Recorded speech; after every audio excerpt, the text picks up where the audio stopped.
Doctor साहब एक बार फिर से बहुत बहुत स्वागत है आपका ग्लोबी न्यूज़ में। सबसे पहले डॉक्टर साहब आप बताइए कहाँ हैं और कैसे हैं आप? मैं बढ़िया हूँ। इस वक्त मैं यहाँ वियतनाम का एक खूबसूरत शहर आप देख रहे हैं यहाँ पे हूँ। जी। और ये डानांग कहते हैं इसको। और अगर जहाँ तक देखेंगे यहाँ ये द सिटी ऑफ रिवर बोला जाता है इसको, और रिवर एंड फ्लावर्स। हालांकि यहाँ पे टेम्परेचर इस वक्त 50 डिग्री सेल्सियस है। हमारे हॉट वाटर इमर्शन में तो 40 डिग्री होता है, ये 50 डिग्री है। यहाँ पे एसी भी कुछ काम नहीं कर रहा, बाकी सब सही है। 3 शहरों में मेरे यहाँ पे ट्रेनिंग प्रोग्राम है। प्रिवेंटिव हेल्थ पे हनोई जो कल हो गया, डानांग जो आज है अभी, और कल हो चिन मिन में है। तो दैट्स हाउ इट इज। जी डॉक्टर साहब, आजकल सोशल मीडिया पर आपका एक कोर्स के बारे में काफ़ी चर्चा हो रही है, उसका नाम है हेल्प। तो इस कोर्स के बारे में डॉक्टर साहब बताइए, ये क्या है और कैसे लोगों की हेल्प कर सकता है? एक कोर्स का नाम है help H H handling emergencies, life support and pain. इसका फुल फॉर्म यही है। मतलब जब भी कोई इमरजेंसी आ जाए, मान लो आपकी आंखों के सामने कोई फेंट हो जाए, किसी को मिर्गी का दौरा पड़ जाए, किसी को हार्ट अटैक आ जाए, किसी को चोट लग जाए, जी। किसी की हड्डी टूट टूट जाए, तो इस तरह के करीब 50 तरह के मेडिकल इमरजेंसी हैं जो कभी भी किसी को किसी भी वक्त हो सकता है। यदि किसी का सिर फूट जाए मान लो, ये तो ऐसे में एज ए फर्स्ट रिस्पॉन्डर, जैसे आपकी आंखों के सामने हुआ तो आपको क्या करना है और कैसे, step by step, step 1, step 2, step 3, step 4।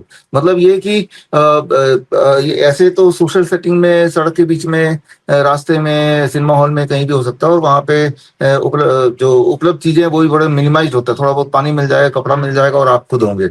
तो अपने हाथ से और कपड़े से, पानी से, और जो अवेलेबल चीजें उनसे कैसे हम बड़ी से बड़ी दिखने वाली इमरजेंसी को इस प्रकार हैंडल करें कि ना केवल उसको थोड़ा स्टेबल करते हैं, थोड़ा कंफर्टेबल करते हैं, बल्कि कुछ ऐसा करते हैं कि वो पूरी तरह रिवाइव हो जाए। So that is about help. ये 1 महीने का ऑनलाइन कोर्स है, प्लस ऑनलाइन प्लस ऑफलाइन। मतलब 3 दिन का हैंड्स ऑन ट्रेनिंग मेरे डॉक्टर बीआरसी मेडिकल एकेडमी में आके करना पड़ेगा, हैंड्स ऑन आके करना पड़ेगा। ये समाल का एक जगह है दिल्ली से करीब 1.5 घंटे दूर, और यहाँ पे मेरा डॉक्टर बीआरसी मेडिकल एकेडमी है। यहाँ पे 3 दिन की हैंड्स ऑन ट्रेनिंग है। कई बार लोग बोलते हैं कि हैंड्स ऑन ट्रेनिंग में हम कैसे आएंगे। देखिए, ये तो प्रैक्टिकल है। होता क्या है कि आप देखेंगे, जब भी कोई मेडिकल इमरजेंसी आती है, लोगों के हाथ पैर फूल जाते हैं, होश उड़ जाते हैं, और वो बिल्कुल खड़े खड़े रह जाते हैं, ज्यादा ज्यादा वीडियो बनाते हैं। वो पहले कुछ पल, जिसे गोल्डन आवर कहते हैं, अगर उस वक्त आपने अपनी फुर्ती दिखाई और करेक्टली किया, तो किसी की जान बचाई जा सकती है। अनफॉर्चुनेटली पूरे देश दुनिया में अगर आप देखेंगे, इस तरह का कोई इमरजेंसी पे इंटीग्रेटेड मेडिसिन यूज करते हुए, इंटीग्रेटेड मेडिसिन मतलब कुछ ऐसे इमरजेंसीज हैं जो आक्यूप्रेशर से ठीक हो सकते हैं, कुछ ऐसी इमरजेंसी है जहाँ पे आयुर्वेद के गुण काम आ सकते हैं, कुछ ऐसी मेडिकल इमरजेंसी जिसे जहाँ पे थेरेपेटिक पोजिशनिंग से ठीक हो सकती है या पोस्चरल मेडिसिन से ठीक हो सकती है। कुछ ऐसी इमरजेंसीज हैं जहाँ पे इन सबके कॉम्बिनेशन से ठीक हो सकता है।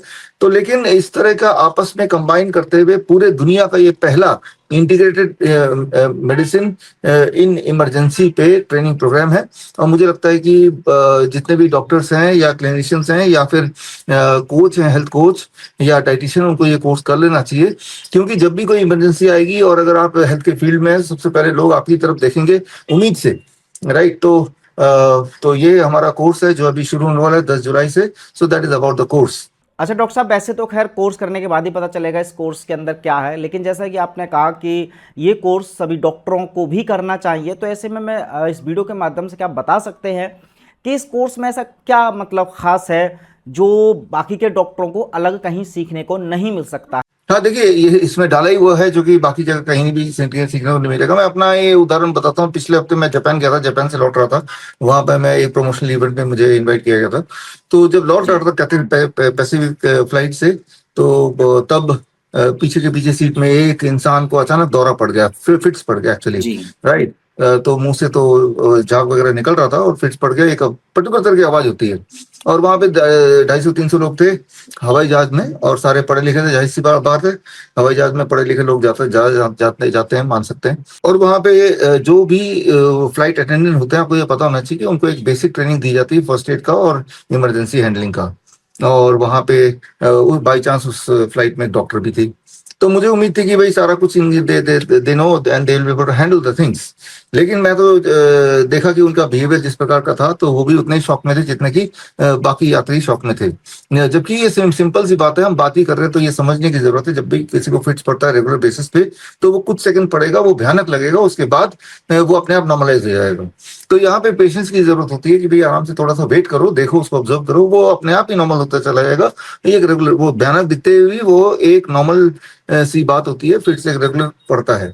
और कौन सा फिट्स खतरनाक हो सकता है, कौन सा फिट्स खतरनाक नहीं हो सकता, ये भी ऑब्जर्वेशन वाली बात है, हो जाता है। लेकिन वहां पे जिस तरह का पैनिक उन्होंने क्रिएट कर दिया, including the flight attendants and the उसी फ्लाइट में जो पैसेंजर डॉक्टर थे, जबकि बात सिर्फ इतनी सी थी कि it needs only some time to make it normalize. तो कुछ करने की, कई बार क्या होता है मेडिकल इमरजेंसी में कुछ करना नहीं होता है। जैसे मान लो कोई फेंट हो जाए तो बस उसको लिटाए रखना है, वो अपने आप होश में आ जाएगा 2-3 मिनट में, कुछ करना नहीं होता।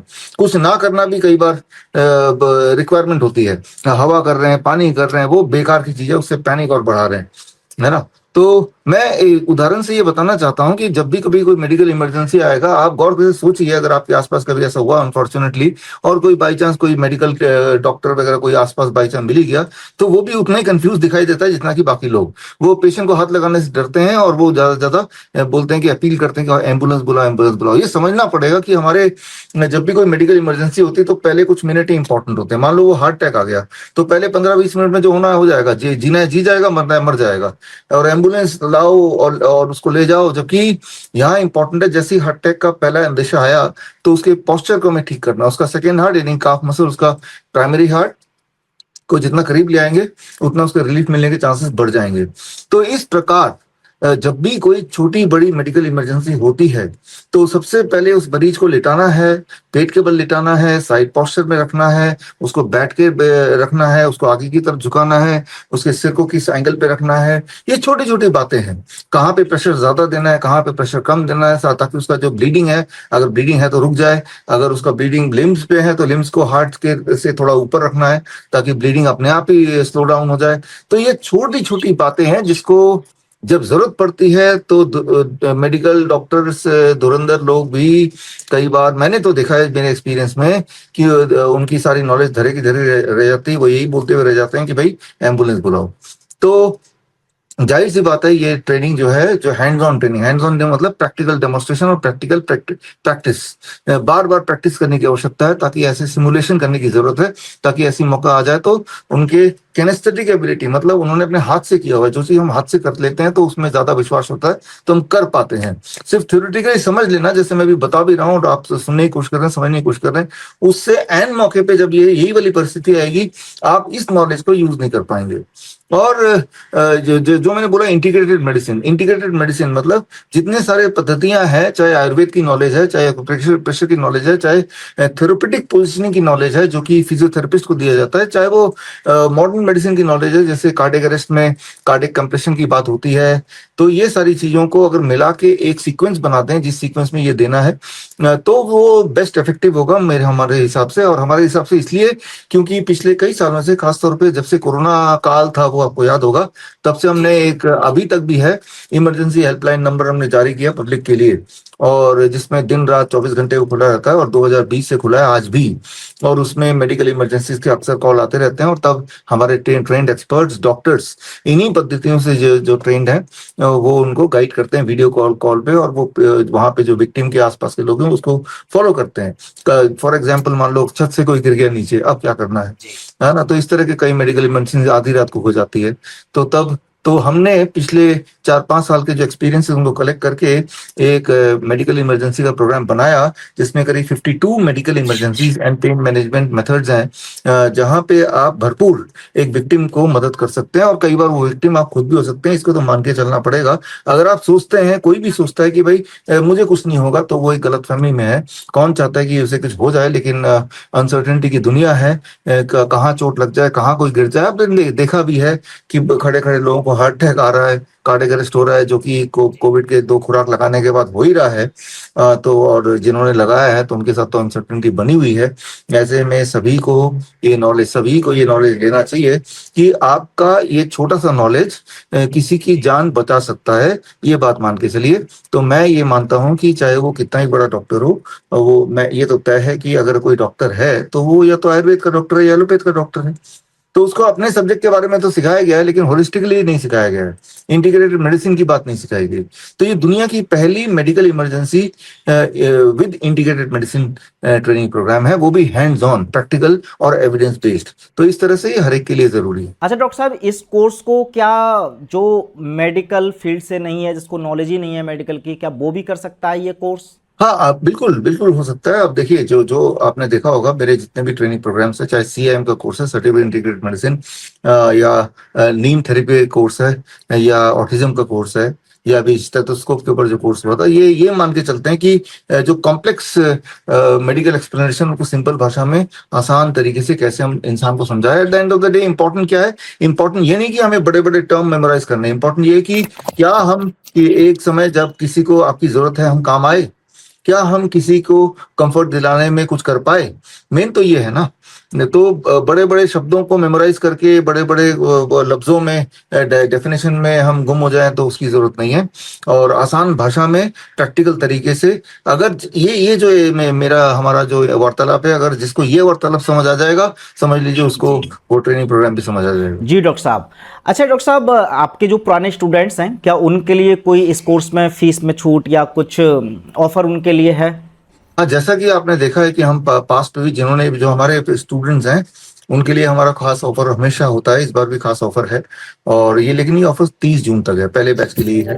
पहला बैच 10 जुलाई से शुरू हो रहा है, तो 30 जून से पहले रजिस्टर करना, चाहे पहले बैच के लिए रजिस्टर करें या आने वाले दिनों के लिए रजिस्टर करें, 30 जून से पहले रजिस्टर करेंगे तो आपको, जो हमारे स्टूडेंट है, उनको लगभग 5,000 रुपये का लाभ मिल जाएगा। और जो हमारे क्लिनिशियन है, उनको लगभग 9,000 रुपये का लाभ मिल जाएगा, डिस्काउंट मिल जाएगा। कोर्स का फीस तो 30,000 है, और उसमें डिस्काउंट डेफिनेटली मिलेगा। और सभी के लिए, जो जो मेरे स्टूडेंट नहीं भी हैं, अगर वो 30 जून से पहले अपने आप को रजिस्टर करें, चाहे वो पहले वाले बैच के लिए करें या आगे सब्सिक्वेंट जब उनको टाइम मिलेगा तब के लिए करें, तो उनको एक खास आयुष मंत्रालय का योगा सर्टिफिकेशन भी का ट्रेनिंग प्रोग्राम भी कॉम्प्लीमेंट्री मिलेगा। उसकी फीस नहीं देनी है। और वो 36 आवर का ऑनलाइन ट्रेनिंग अलग से है, इससे अलग। और वो ट्रेनिंग करने के बाद उनको आयुष मंत्रालय के द्वारा जारी किया जाएगा एक सर्टिफिकेट, योगा सर्टिफिकेशन। तो ये उपलब्धि, ये बेनिफिट है, अगर आप पहले बैच में या फिर 30 जून से पहले, 30 जून से पहले अपना रजिस्ट्रेशन कर लेते हैं, तो नॉन स्टूडेंट के लिए भी है, स्टूडेंट के लिए भी है, क्लिनिशियन के लिए भी है। ये सारे बेनिफिट्स फर्स्ट 30 जून तक ही ये वैलिड है। बड़ी से बड़ी बीमारी का आसान से आसान इलाज घर बैठे ही हो सकता है। अधिक जानकारी के लिए कांटेक्ट करें nearest doctor BRC clinic @home।